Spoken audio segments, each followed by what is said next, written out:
between your two talks, you have this sort of. Do you see a closeness or a distance? What makes this sort of Indian Shakespeare's? Could you maybe address how do you kind of relate to 10mm Love or Arshinagar? So, wondering what's the kind of uniting aspect of these. They are both kind of united and different. I mean, that's the kind of whole joy of it, that, you know, different kind of cinemas. But they are united, first of all, in their use of language, isn't it? Because it's very urban, contemporary, and yet, kind of, you know, it's not Indian.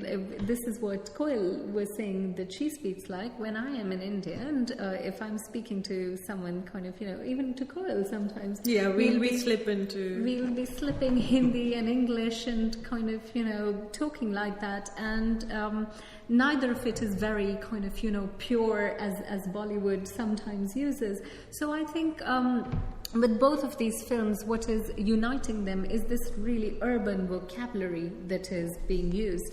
And I think that's an influence of multiplexes, because multiplex cinemas, which allow multiple screens, have allowed these movies to be screened, because otherwise you just have one screen and inevitably, you know, the highest grossing Bollywood current flick would be on it.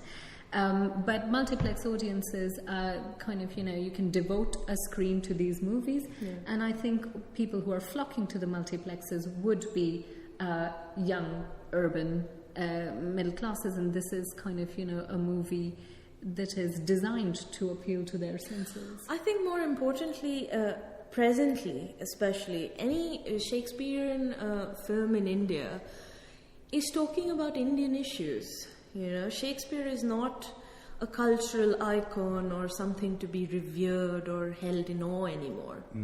Shakespeare is just being used as a template, as Arshinagar, as Sen says, that it's a template. Everyone in India knows Shakespeare. So it's the easiest way to get your message across. That's true. I mean, Sharat Katare as well, he was saying that, you know, one of the questions he was being asked was, why Shakespeare? And he said, I never began with Shakespeare. I began with wanting to make a movie about these Ram Leela actors. I began with a desire to make a movie about aphrodisiac sellers in India, which is why, you know, 10ml Love is their most potent potion. So he said, I began with those desires and realized, okay, you know, love potions, aphrodisiac sellers, well, where have I heard that before? And he used Shakespeare as a template. So they are being kind of, you know, addressing Indian issues. But as the thing is, and kind of global cinema scholars have noticed this before, the more local you go, the more global the issues become. So he's talking about art and money and indie filmmaking, which is a very Indian issue right now, kind of talking about Ram Leela troops, talking about this indie film industry which has started, but that is obviously globally applicable. Again, with Sen as well, she's talking about kind of, you know, Babri Masjid, and she's talking about the current political climate in India, the factions, Hindu-Muslim rights, but again, this becomes, you know, talks to global issues. So in that case, kind of, I think these are the strands that are really uniting all of these Indian Shakespeares. So this is sort of, Shakespeare is a way of is this a way of also communicating within India? Is it, Yeah, so sure, it's between absolutely. different cultures? Yeah, because interestingly, that's when I watched Haider, I went in to see Hamlet. I knew nothing about the Kashmir issue, to be perfectly honest. I mean, I lived in Kolkata all my life. Very few people actually realize what happens inside Kashmir. You know, the fact that people in Kashmir don't have cell phones. They don't have a cell phone network. People disappear overnight, you know. This is something that other Indians are not even familiar with. So when Bhardwaj takes Hamlet to the rotten state of Kashmir, it's a revelation to Indians as well, because we're like, hold on, this is a different angle. And that's why I keep saying it's not a very Bollywood film. It tackles real issues, very serious issues. And there is song and dance, don't get me wrong. Yeah. There's always song and dance in a Hindi There's film. an amazing Gravediggers song. Oh, That's gosh. my favorite. That's possibly The two the Gravediggers highlights. songs. How do you? This is one of those things that I don't know. This is a kind of cultural thing. As a Finn, I don't know if I'm hesitant to say inherently suspicious of song and dance routines, but it is. There's. I mean, from my country, who's taking this sort of Argentinian tango and made it into its melancholy kind of dance in which there's this minimized movement yet very intense connection of not doing anything. So this is this kind of idea where I come from, and so a lot of I have a problem with all musicals, any of that sort of, because it kind of freaks me out in a way. I'm so glad you brought this up, because it's my absolute bugbear with Western criticism of Indian kind of, films generally. So I'm so glad you brought this up. I'm going to be on my soapbox right now. So the thing, first of all, that I really, really want to refute is that Indian films are not musicals. Can we stop saying that? I've already said that. Yes, you have. It bears repeating. Sorry, I didn't mean to kind of bring up this sort of serious stuff. I didn't really think. This is because It's a sore spot with us. Because, yes, because I mean, I think if they are to be likened to anything, I think it should be opera. Right, yeah. Because in opera as well, obviously, when characters burst into song, and I've seen audiences weeping as these kind of, people are crying. And do we think that is going to, is real life? Do people kind of, when they're crying, burst into songs? They don't. But the convention is that when words are too kind of hard to express, you will express it in poetry, you will express it, with music. And I think this is what Bollywood films do. So that is the convention. It is not something kind of, I mean, there are songs in movies, admittedly, where they would bear no connection with the narrative, but usually, not so much actually. Usually they are weaved within the fabric of the movie and very much are operatic in that scale. And also, it depends on who's watching it, because, Indians are used to this convention. It would be alien for them. So it is a perception that, songs and dances are dismissed because, first of all, the conventions are different, but also they are very much weaved within the fabric of the movie. So, for example, one of the reviews of Ram Leela, the Bollywood adaptation of Romeo and Juliet, which I absolutely love, said that it was a lavish affair with songs and dances, but much of Shakespeare's poetry wasn't captured. Well, the poetry was captured in the songs and the dances. So, for example, there's a song which goes Lahu Muh Lag Gaya, which means blood has been tasted. It kind of very much puns on this idea of my desire has risen, blood is flowing through my veins, but also, bloodshed will occur because we have fallen in love. So this kind of poetry emerges in the songs, emerges in the choreography of these kind of sequences. So in that sense, actually, they are very crucial to the poetry of Indian film. But you've raised an important point, because one of the things I often wonder about global cinema, and I think this is great that, Indian Shakespeare should be presented globally, is who gets to review them and who gets to be the gatekeepers. Because it is one thing to, enjoy and say, oh, we welcome, Bollywood Shakespeare. But it is another thing that, who is reviewing these, who is being the gatekeepers, and how much cultural acumen is actually required to be able to give a fair evaluation to the film.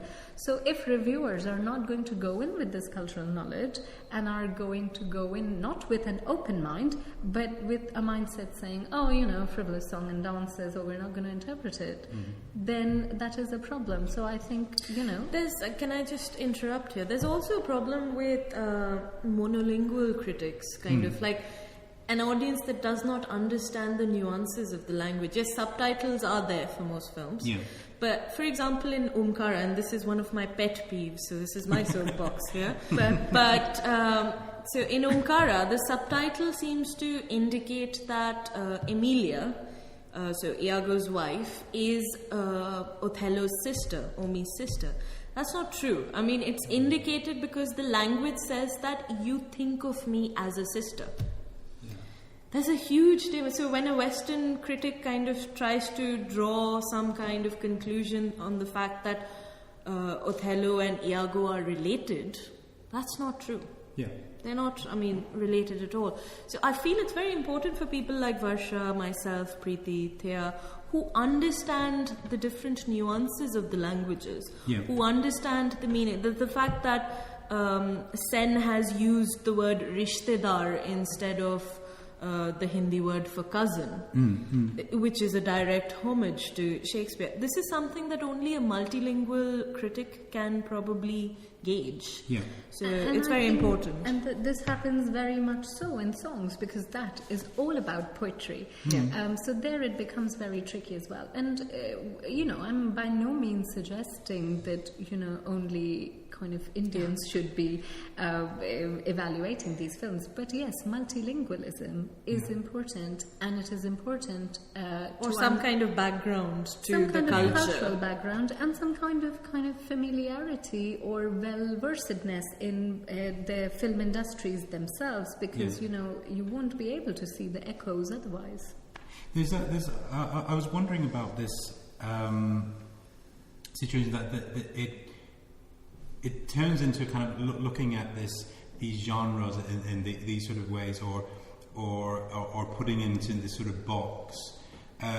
You kind of, I think you get a new type of Orientalism here, don't you? Because you get people kind of taking this sort of aspects of Bollywood, into music videos, say like Beyonce or this sort of thing. So this is have this sort of appropriation going on. I mean, how do you feel about this sort of as we already talked about this sort of conflation of all Indian Shakespeare into Bollywood, but also that there's this sort of Western view.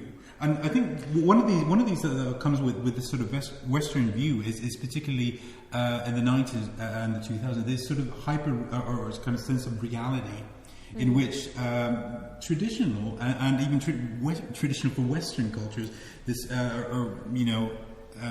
ways, narrative conventions are seen as not true or the sort of fake. And I came across this through Chinese martial arts and practice in Finland of all places.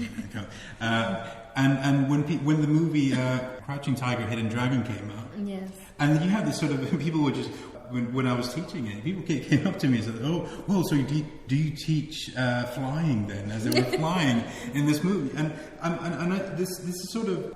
I'm trying to get that. What do you guys think is about? For me, I think that there's this sort of simplistic view of narration that I don't know if there's kind of it mixed into. I mean, one of the reasons why we were so keen to open up the variety of Indian screens and Indian cinemas on offer and the way they're interpreting Shakespeare is precisely that. Because there is a kind of, sometimes when films like that are screened, or even stage productions, I have often noticed, would just, present modern India, they would be leveled with the charge of not being authentic enough. And you kind of sometimes go and see some of the very traditional Indian performances, or what they are billing as Indian traditional performances worldwide. And you kind of think that actually, I really don't know where this is coming from, because this is not the India in which I live anymore. So in that sense, it is a throwback to kind of, it's very much orientalizing. In this respect, there's a movie called In Othello, which is quite good and deals with this aspect. So In Othello is obviously a movie adaptation of Othello. It is set in India, where a group of university students is actually performing Othello. And what happens is that there's a French director directing them, and the movie begins with, which is probably my favorite line, and it allows me to swear, so I use it all the time. It actually begins with, "Why the fuck do we have to do Othello in Kathakali?" Which really kind of, Indian students are questioning, why do we have to do it in Kathakali? Because the Western kind of, French director believes that that's what Indian kind of, is. You have to do it in Kathakali. So one of the advantages of this conference is that there's a fantastic range, so that it is very perceptible that, it's not all marigolds and songs and dances, although there is that too. We do have a Kathakali Othello screening. We do. We actually do, yes. Kaliatam, which will be screened. And much as kind of, this is valued, there are many, many other types of ways of being Indian, is what I think it exemplifies. So in a way, are you always implying that Shakespeare allows for a sort of cosmopolitanism then to kind of come through this? I mean, is that... So it's almost as if then Shakespeare becomes something that in a way allows for a different sort of element to come in. Because I think one of the things that I found really interesting about both of your talks was when you were kind of talking about the linguistic kind of complexity of it. Were you implying that these films have a particular sort of linguistic complexity in terms of the use of different languages and kind of hybridizing forms, which is distinct from kind of mainstream kind of Bollywood cinema? Absolutely. Yeah. And is that partly because these films are designed for a more kind of specialised audience, kind of the sort of audience who would perhaps go to art house cinemas in the UK, right? So in a way, then that Shakespeare then becomes a kind of cosmopolitanizing element within that. Is that? Yes, except that there are also very kind of regional Shakespeares and not cosmopolitan Shakespeares at all. So, for example, Omkara, which is Vishal Bhardwaj's take on Othello, uses a very particular North Indian rural dialect, and he plays with that sort of language. So what we're implying is not that Shakespeare allows for a cosmopolitanism, but Shakespeare is being used as a template for mapping different kinds of Indian identities. Right. So it might be cosmopolitan, it might be rural. I think Shakespeare does kind of, encourage play with language, and hence kind of different types of movies emerge. So, but I wouldn't say it's one or the other. So it would kind of, Vishal Bhardwaj takes it very regional. Aparna Sen. I think Sen has actually shown the variety across. So the way she's used language, you can actually see the class distinction of the people. So, like I said, so Julie comes from a very cultured background, and her vocabulary reflects that. She's also speaking in this mix of Hindi, Bengali, English. But her vocabulary is high, so much so that Romeo doesn't understand her in one part of the film.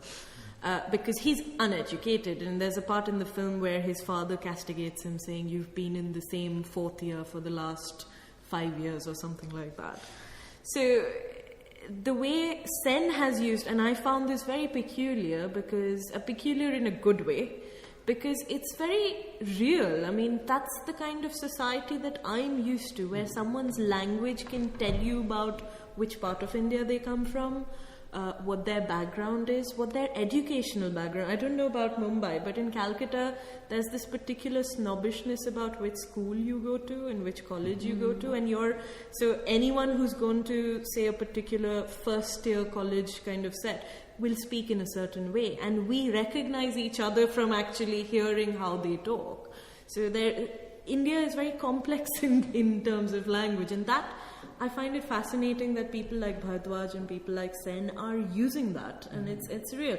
It's putting off people in the beginning. It is, yeah. Bhardwaj but would you say that Shakespeare is the element which allows them to kind of carry out these experiments. Yes. Yes, Right. That Yeah, is that exactly was, what yes. we're. Yes. Yes, absolutely. Yes. And I think perhaps we should make it a little bit more explicit in our papers because it's a really good point that the challenge of translation actually kind of brings out these linguistic kind of experiments and enjoyments in all of these filmmakers. They might choose to go regional or cosmopolitan, but they're having fun with the language because they're translating Shakespeare. Yes. Yeah, that was the point I was making. Yes, Yes. yeah, that's it. Yeah. Well, I was wondering about the kind of, because the both of you, in a way, Coel more addressed this sort of political situation, and I was wondering about the Ram Leela troupe, kind of, because Ram Leela is the Hindu tradition, yeah. isn't it? So I was wondering, is this sort of with Modi? Is this with the sort of conservative Hindu platform? Is it, I was wondering, would he be kind of looking to have a special subsidy for Ram Leela troops in the budget or something? No, in the sense that this is a little bit when pre-Modi. Yeah. But at the same time, he too, Kataria too, has this talk about religions. Yeah. So, for example, in his Paired Lovers, there is the kind of so basically one of the characters, Shweta, who is the Hermia of the story. Yeah. She is in love with Lysander, who is Peter Pereira, and he's Christian. So in Midsummer Night's Dream, it's never mentioned why one should be preferred over the other, like why is Demetrius preferred by the father than Lysander. But here there are two clear things going on. First of all, that it in the context of a regular arranged marriage, obviously Shweta's parents, so Hermia's parents, are never going to allow Peter Pereira, who is not only Christian but also a car mechanic. So it's kind of which is worse? We wonder. I don't know. I actually don't know about that one. So he too says that, and then his Roshni, who is Titania, and Oberon are actually Muslims. So he has also kind of been mixing religions and talking about it. Although his talk about money is kind of overtakes the talk of religion, which is an undercurrent through the film anyway. One of the reasons he did not show the entire Ram Leela troupe in performance, or not in performance, but at least in kind of costume. Yeah.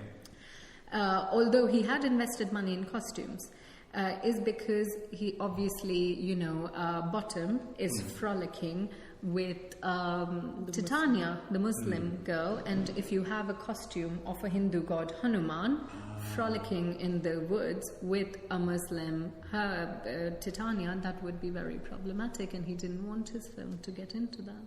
So, production circumstances actually kind of were that, religious intolerance dictated kind of scenes in the movie. So is it, do you think, for both of you, in the sense that Shakespeare, in the language and as Keith said, his negative capability, that you can't pin him down, do you think that, is that one of the reasons why Shakespeare is a kind of fruitful arena for discussing identity and tensions between identity?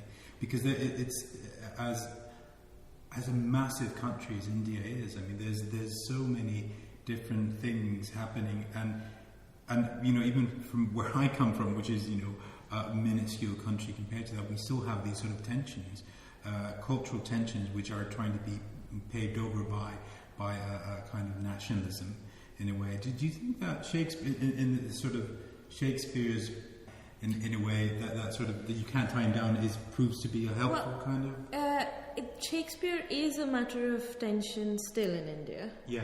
In the sense that Shakespeare is still part of the compulsory English education syllabus. So if you're studying a bachelor's in English, you have to go through Shakespeare. Yeah. It's like the schools have stopped making Shakespeare compulsory for the last 3 years, 4 years. Just when I started my PhD, there was a discussion going on about stopping Shakespeare as a compulsory part of school education. So, in order to explain this, I need to explain the roots of Shakespeare in India. Yeah. So we've got the Bollywood Shakespeare, which is basically the Parsi theatre tradition, which took Shakespeare as fodder for stories. So they took devices, they took themes, they didn't adapt a whole play. They usually changed the tragedies into happy endings. Yeah. For instance, very tatification of say Romeo and Juliet or Hamlet, so that's the Bollywood. So that's West India, which used Shakespeare purely for entertainment. And then you come to East India, so Calcutta, which was very strong British influence. Knowing English, being able to perform in Shakespeare. I mean, I remember my father just quoting passages from Julius Caesar randomly to express himself about something. It was a mark of education that you come from a background where you know Shakespeare. Yeah. It is still a mark of class. Yeah. So English education being very important in India. So you come from a certain class, therefore you know Shakespeare. So there is tension in India right now, even now, about what Shakespeare represents. I personally think it's moving away from the post-colonial kind of feeling for that angst of whether to mimic Shakespeare or to Indianize Shakespeare. Yeah. I think it's becoming moving away, absolutely. But what I think is because, there are still discussions about, why Shakespeare on the syllabus, why do we have to study Shakespeare?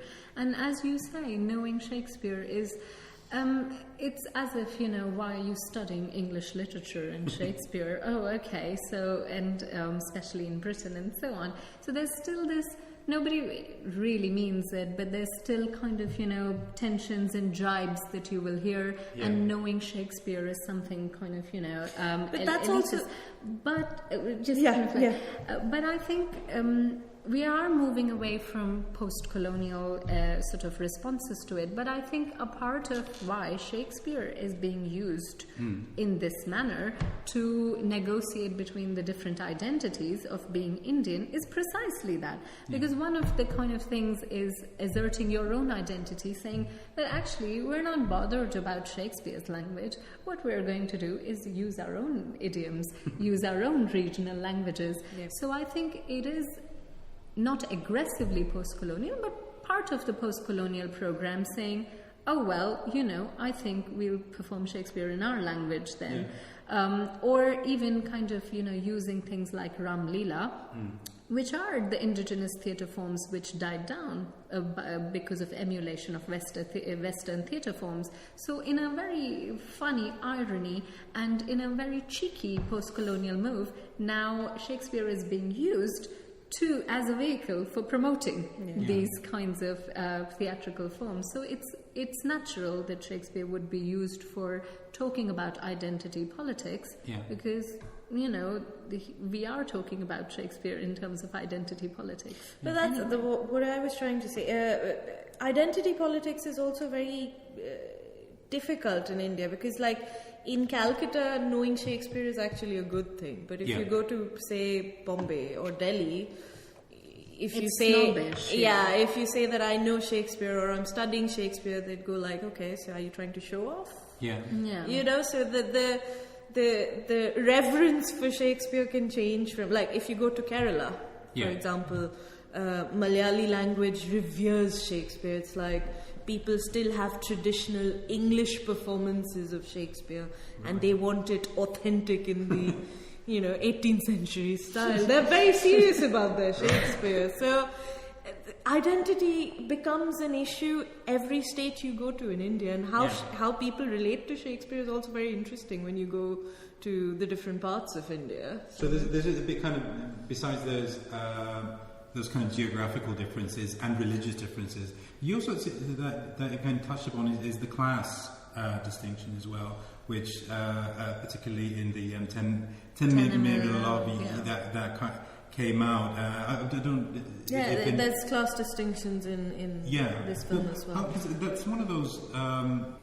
One of these people who really don't know much about India, but the sort of very typical tidbit that they might get is usually to do with the caste system and this sort of. I mean, how are these things addressed in a way? How does class figure into the sort of, besides it being geographical areas, but is there some sort of Indian aspect about class there? And kind of. Well, Arshinagar addresses it because the slum dwellers, obviously, at the bottom of the rung there.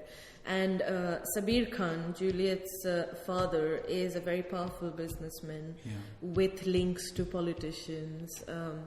So the fact that in India we have this problem of the haves and have-nots, and the caste system is also important when you think of the class system. The caste system is also important, but I think both these films focus on the class system in a way of some people have money, some don't. How are the people with money using the people without money?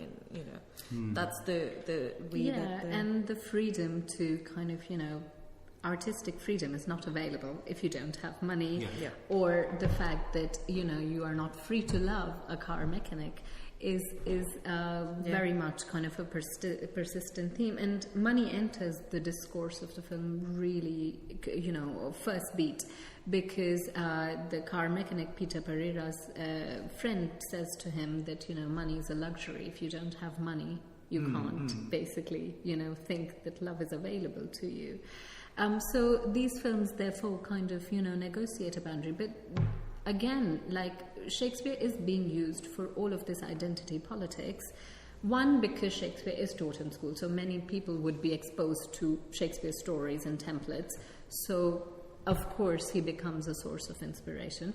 But the other is that obviously the people who would be educated in English medium schools would have access to Shakespeare. So Shakespeare is part of identity politics, both in terms of class and in terms of kind of identity according to region. So it is natural that his plays would be used for these kind of negotiating these identities. There's a very interesting scene in Arshinagar there when the slum dwellers break the fourth wall and kind of complain about people with black money. So people which is probably something with the Panama Papers just coming out, which is quite relevant.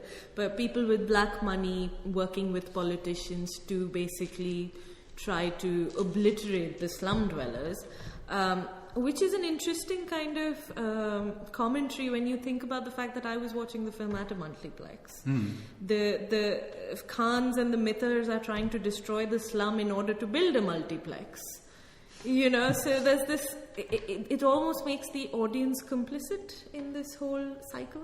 Right. It's quite an interesting scene there. So because I was sitting there thinking that who knows, maybe the multiplex that I'm in is probably also come out of the same black money or businessmen who've obliterated a slum. And similarly with Tenem Love, we're there watching a movie in a multiplex, not at a Ram Leela Indigenous performance. So it kind of makes you complicit in forcing the decline of these things, which I think is a brilliant technique, and Shakespeare used it himself, making you complicit in, Macbeth going and murdering Duncan. He says, "Is this a dagger I see before me?" And suddenly all of us see that dagger and want him to go and murder.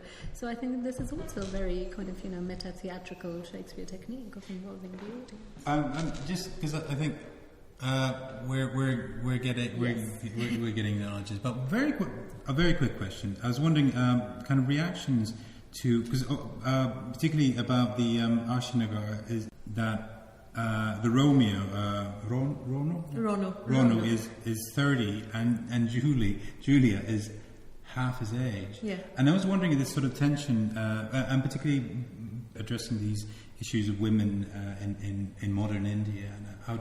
I mean, a very, very quick and very small question to do. Absolutely. Absolutely. Absolutely. An entire role of women in one. Yeah, this was it was like in a minute maybe. You know. Well, Sen had a very practical reason for casting in this way, because I had a problem with her casting, so I kind of addressed that. Her thinking was that she always thought of Romeo as a womanizer, as a lech, as someone who thinks of taking advantage of Juliet but then actually falls in love when he comes face to face with Juliet's devotion. Because even if you read Shakespeare, it's Juliet's devotion that actually inspires Romeo's love. So it's Juliet's devotion, and she thought that if it was a young boy of 15, it wouldn't make that impact. It wouldn't make it seem that the importance of the fact that two people can meet and change each other completely.